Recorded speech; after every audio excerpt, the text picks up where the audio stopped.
जय हिंद साथियों। UP police constable 60,244 पदों की जो भर्ती हुई है वो फाइनल हो चुकी है।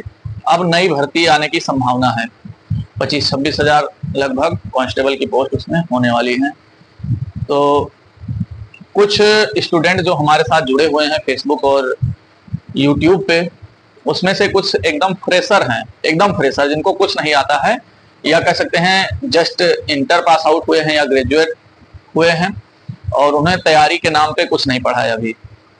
तो उनका सवाल था कि सर अगर शुरुआत से तैयारी करें, एकदम शुरू से, तो कैसे तैयारी करें यूपी पुलिस कांस्टेबल के लिए, और क्या स्टेप होने चाहिए जिससे कि जब तक वैकेंसी आए और पेपर हो तब तक जो है हम पेपर को क्वालिफाई कर सके। क्या हमारे लिए बैच लेना उचित रहेगा? क्योंकि बैच भाई हर 2 मिनट पे लॉन्च हो जा रहा है कोई ना कोई। अभी आपने देखा होगा एक लाठी चार्ज बैच है, पता नहीं किसका, मैं नहीं जानता हूँ, लेकिन लाठी चार्ज बैच जो है बड़ा वायरल हुआ है और ये लोग काफी सस्ते में लॉन्च कर देते हैं। लेकिन क्या है कि जैसे यूपी पुलिस कांस्टेबल है या जो भी इस प्रकार की वैकेंसियां हैं, इनकी तैयारी करने वाले बल्क में स्टूडेंट होते हैं, बहुत लाखों में। तो इससे अर्निंग जो होती है वो करोड़ों में होती है। तो बैच लॉन्च करना इनके लिए कोई बड़ी बात नहीं है। हर वैकेंसी पे 2-2, 4-4 बैच तुरंत लॉन्च हो जाते हैं। अब मैं बैच लेने की सलाह तो एकदम नहीं दूंगा जो भी फ्रेशर कैंडिडेट हैं, क्योंकि बैच लेने से आपको कोई बेनिफिट नहीं होने वाला है। बैच तब आपके लिए ठीक है जब आपके पास बहुत सारा समय हो, लेके आराम से धीरे धीरे पढ़ते रहिए।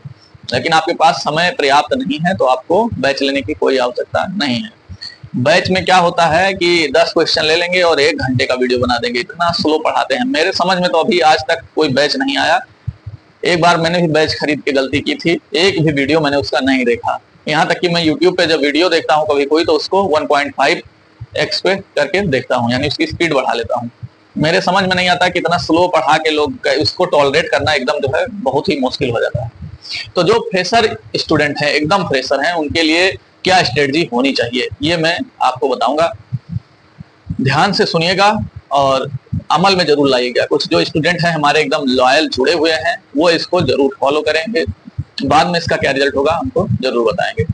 तो देखिए, सबसे पहली चीज आपको ये करनी है, अगर आप किसी भी उससे पास आउट हैं, मैथ से, बायोलॉजी से, मैथ आपको एकदम नहीं आती, जीरो है, तब भी आप जो है, काफी स्टूडेंट का जो ये होता है कि मैथ उनको नहीं आती है, शिकायत मैथ को कैसे हम सॉल्व करेंगे। लेकिन मैक्सिमम स्टूडेंट हैं जो यूपी बोर्ड के, उनका मैथ तेज होता है, ये नहीं कहते हैं, लेकिन कुछ स्टूडेंट ऐसे भी होते हैं जिनको मैथ नहीं आती है, एकदम जीरो है मैथ में, जोड़ गुणा घटाओ भाग ये सब करके जो है छोटा मोटा उनको मैथ आता है। इसके अलावा जो है थोड़ा सा भी अगर कुछ आ जाए उल्टा सीधा तो नहीं आता। तो एक चीज जान लीजिए, ये वैसी मैथ नहीं है, इसमें ऐसे क्वेश्चन पूछे भी नहीं जाते। अगर आप ध्यान से समझेंगे तो इसको आसानी से क्वालिफाई कर ले जाएंगे, कोई बड़ी बात नहीं है। करना क्या है आपको, एक पहले आप कुछ बुक खरीद लीजिए, मैं बता रहा हूँ कुछ बुक, इनका आप जो है डायरी पे लीजिए, लिख लीजिए। ये बुक आपके लिए बहुत ही इंपॉर्टेंट है। मैथ के लिए एक आर.एस. अग्रवाल की बुक आती है, एस.डी. यादव भी आती है, लेकिन मैं कहूंगा कि आप आर.एस. अग्रवाल की मैथ की बुक ले लीजिए। इतनी मोटी आपको एक बुक मिलेगी आर.एस. अग्रवाल मैथ की। दूसरी, हिंदी के लिए आप ले सकते हैं लूसेंट, छोटी वाली पतली सी जो आती है। आदित्य की भी हिंदी आती है, राजपाल सिंह की भी हिंदी आती है, लेकिन वो जो है और जो है बड़े लेवल के एग्जाम के लिए होती है। आप लूसेंट के लिए ले सकते हैं, लूसेंट की जो इतनी पतली वाली बुक आती है मेरे पास, मैं यहाँ पे दिखा दे रहा हूँ, आप देख लीजिए कि लूसेंट की बुक है। दूसरी हिंदी हो गई और मैथ हो गया। इसके लिए रीजनिंग के लिए आप ले सकते हैं लूसेंट की रीजनिंग, यूपी पुलिस कांस्टेबल के लिए, या अरिहंत पब्लिकेशन की आती है वो ले सकते हैं, या और भी कोई पब्लिकेशन जो आपके समझ में आए, कोई मैटर नहीं करता, आप कोई भी ले सकते हैं रीजनिंग। दूसरी चीज, 3 सब्जेक्ट हो गए आपके। जीएस के लिए आप लूसेंट पढ़ लीजिए, वो आपके लिए बहुत ज्यादा बेनिफिशियल है। लूसेंट पढ़ने के बाद में आपको मैं कुछ और चीजें बताऊंगा कि क्या आपको एक्स्ट्रा पढ़ना है। यूपी जी के ज्यादा नहीं पूछा जाता है, संविधान से क्वेश्चन ज्यादा आते हैं, पॉलिटी से। तो आप एक लूसेंट की दी, मैं किताबें बताया मैंने, मैथ की आर.एस. अग्रवाल, हिंदी के लिए मैंने बताया लूसेंट की हिंदी, राजपाल यादव और आदित्य पब्लिकेशन की पढ़ने की जरूरत नहीं है यूपी कांस्टेबल के लिए। हाँ, एसआई की तैयारी अगर कर रहे हैं तो आप राजपाल यादव नहीं, राजपाल सिंह की जो बुक आती है या आदित्य पब्लिकेशन की आती है उसको आप पढ़ सकते हैं। आदित्य पब्लिकेशन में थोड़ा बहुत त्रुटियां पाई गई हैं, लेकिन वो लोग उसको अपने नए संस्करण जैसे आते हैं उनको इम्प्रूव करते रहते हैं, और राजपाल सिंह की तो एकदम बेस्ट ही है। तो मैंने जब कांस्टेबल की मैं बात कर रहा हूँ तो कांस्टेबल पे आपको आर.एस. अग्रवाल की मैथ, लूसेंट की हिंदी, लूसेंट का जीएस और लूसेंट की ही रीजनिंग ले लीजिए, या अरिहंत पब्लिकेशन की रीजनिंग ले लीजिए, या किरण पब्लिकेशन की रीजनिंग ले लीजिए, कोई भी ले लीजिए। अब आपको करना क्या है, इन सबका एक शेड्यूल बनाइए। आपको वीडियो देखना है। वीडियो किसका, मान लीजिए आज आपका मैथ का टर्न है, पढ़ने की मैं स्ट्रेटजी बता रहा हूँ। ये नहीं कि आप सारे सब्जेक्ट पढ़ते रहिए, कोई दिक्कत नहीं। आप 2 दिन मैथ पढ़िए, 2 दिन रीजनिंग पढ़िए, जैसे आपको समझ में आता है। आप हर दिन आप पढ़िए मैथ रीजनिंग सारे सब्जेक्ट पढ़िए, लेकिन मेरा ये तरीका थोड़ा मुझे समझ में नहीं आता है कि सारे दिन सारे सब्जेक्ट पढ़िए। एक दिन आप एक सब्जेक्ट पढ़िए, दूसरे दिन दूसरा सब्जेक्ट पढ़िए, तीसरे दिन तीसरा सब्जेक्ट पढ़िए, इस तरीके से पढ़िए। तो आज मान लीजिए आपका मैथ का टर्न है, और मैथ में सबसे पहले आपको पढ़ना क्या पड़ेगा, सबसे पहले आपको सिंप्लीफिकेशन वगैरह टाइप के क्वेश्चन पढ़ने होंगे। तो पहले जोड़, गुणा, भाग, ये सब चीजें जो है आपको जरूरी है कि इसको कैसे किया जाए मैथ में। तो इसके लिए वीडियो आपको देखना पड़ेगा। वीडियो आप किसी भी यूट्यूब चैनल का देख सकते हैं। मैंने तो जो पढ़ा था उस टाइम बैंक की तैयारी कर रहा था, तो एक अरुण सर थे जो महिंद्रा क्लासेज में पढ़ाते थे, उसके बाद उनका स्वयं का चैनल हो गया, वो पढ़ाते थे। उनसे काफी अच्छा मैंने पढ़ा। फिर कई लोगों से, गगन प्रताप हैं तो वो थोड़ा ज्यादा वो पढ़ाते हैं, और कई लोग हैं। तो जिसका आपको समझ में आए सर्च कर लीजिए 2-3 बार, जो अच्छा पढ़ाता हो, जिसका आपको समझ में आए, इजी वे में समझाता हो, उसका आप रेगुलर उसी का फॉलो कीजिए। नहीं कि टीचर बदलते रहिए, उसको फॉलो करिए। एक बार उसकी स्ट्रेटजी समझिए, कांस्टेबल लेवल का जो पढ़ा रहा है। अगर आपको नहीं समझ में आ रहा तो मैं सजेस्ट कर दूंगा कि किसका चैनल आप देख सकते हैं। वैसे सजेस्ट करना मेरे लिए एक प्रमोशन की बात हो जाएगी।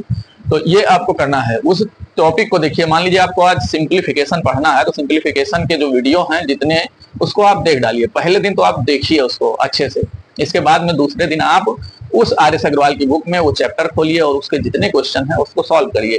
ना समझ में आया तो उसमें डिटेल में सॉल्व भी दिया रहता है, तो उसको आप देखिए और उसको समझिए। दूसरी चीज यह है कि इसमें सॉल्व जो दिया होता है वो बेसिक दिया होता है, ट्रिक नहीं दिया होता है आर.एस. अग्रवाल में। आप बेसिक समझ जाएंगे तो ट्रिक अपने आप बन जाएगी। ट्रिक कोई निकल के नहीं आती है, अपने आप समझ में आ जाएगी। तो ये चीजें आपको करनी है। तो मैथ के लिए ये हो गया, और यही चीजें रीजनिंग के लिए फॉलो करनी है। जो टॉपिक नहीं समझ में आते हैं पहले वीडियो देखिए, फिर जो है उसके चैप्टर वाइज सॉल्व करिए। इतना आपको मैथ रीजनिंग के लिए करना है। हिंदी जीएस को तो आपको बस पढ़ना है। एक बार टारगेट बनाइए, 2-4 पेज पढ़िए, फिर पढ़िए कुछ दिन तक, इसके बाद रिवीजन करिए, खत्म कर लीजिए। 2 बार 3 बार जितनी बार आप पढ़ सकते हैं उसको पढ़ लीजिए। मान लीजिए लूसेंट की हिंदी पढ़ रहे हैं, एक एक टॉपिक वाइज पूरा पढ़ डालिए।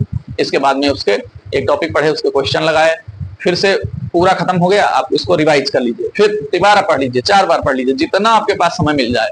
बस ये है कि डेडिकेशन के साथ पढ़ते रहिए। तो ये इतना स्ट्रेटजी आप अगर अपना लेंगे तो आपका सिलेक्शन होने से कोई रोक नहीं सकता। आपको कोई बैच लेने की जरूरत नहीं है, और यूट्यूब पे इतना सारा फ्री ऑफ कॉस्ट कंटेंट उपलब्ध है कि आप पढ़ते पढ़ते थक जाएंगे, कंटेंट खत्म नहीं होगा।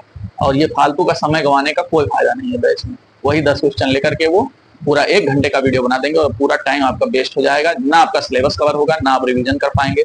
तो ये चीजें आपको करनी है। एक टॉपिक उठाइए, उसके वीडियो देखिए, इसके बाद में वो क्वेश्चन सॉल्व करिए। ये आपको केवल मैथ रीजनिंग के लिए करने हैं।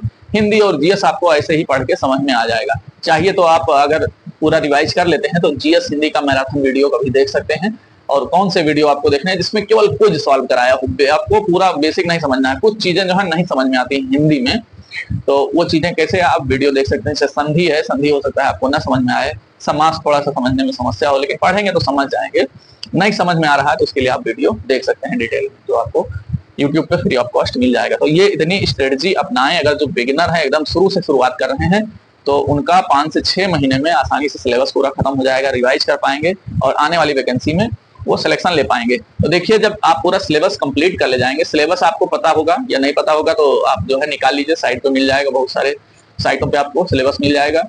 उस सिलेबस के अकॉर्डिंग अपना जो है पूरा सिलेबस कंप्लीट करिए, पढ़िए। इसके बाद में जब ये कंप्लीट हो जाएगा तब आएगी मॉक टेस्ट की बारी। उसके लिए मैं बता दूंगा बहुत सारे ऐसे प्लेटफॉर्म है जहां आपको मॉक टेस्ट मिल जाएंगे, लेकिन वो सिलेबस कंप्लीट करने के बाद आप जो है मॉक टेस्ट लगाइए। अभी से अगर आप देखना चाहते हैं तो एक आध मॉक टेस्ट लगा के देख सकते हैं, लेकिन अगर आप एकदम बिगिनर हैं तो आपके लिए समस्या होगी, आप मॉक टेस्ट में परफॉर्म नहीं कर पाएंगे, आपको निराशा हाथ लगेगी।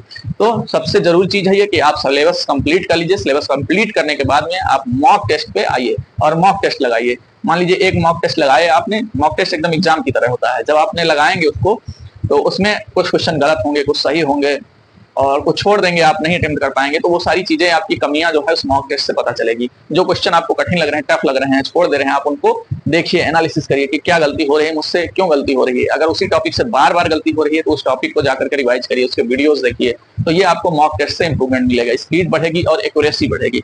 स्पीड और एक्यूरेसी अगर मैटर एकदम फिक्स हो गई तो आपको एग्जाम में सिलेक्शन होने से कोई नहीं रोक सकता। ये इतनी चीजें आपको करनी है। फिजिकल तो आसानी से क्वालिफाई हो जाएगा अगर एक बार आप रिटर्न क्वालिफाई कर ले गए। तो इसी के साथ ये वीडियो समाप्त करते हैं। अगर कोई और क्वेरी हो तो कमेंट बॉक्स में जरूर टाइप करें। Thank you so much.